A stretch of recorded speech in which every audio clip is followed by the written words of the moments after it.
রুটির মধ্যে Surf Excel দেওয়ার উপকারিতা অনেকেই জানে না, অথচ এই রুটির মধ্যে সামান্য সার্ফ এক্সেল মেশালে যে কত কাজের জিনিস তৈরি হয় আজকে বুঝতে পারবেন।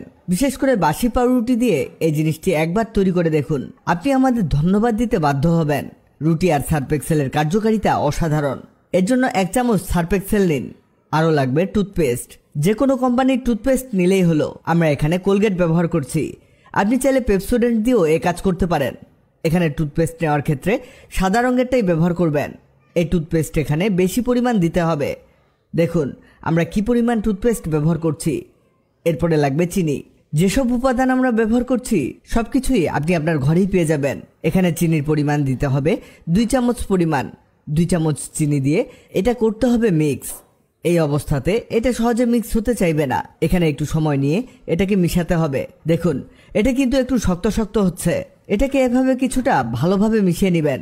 আর এটা আমাদের হালকা করে নিতে হবে, এজন্য সামান্য পানি এতে অ্যাড করতে হবে।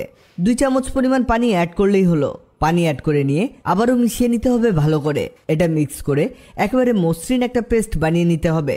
এই যে এটা যখন এমন হয়ে আসবে তখন লাগবে পাউরুটি। 1 টুকরো পাউরুটি নিলেই হবে।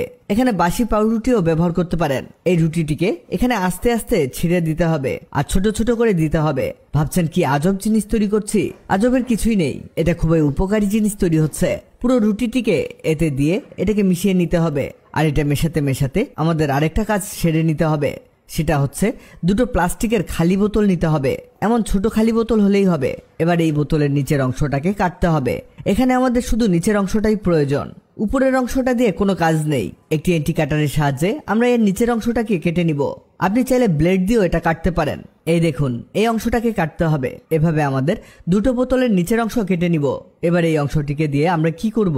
এগুলোতে আমরা আমাদের তৈরি করা জিনিসটি রাখবো। এখানে এটা আমরা আসলে কি তৈরি করলাম? এটা আমরা তৈরি করলাম আপনার বাসার জন্যই।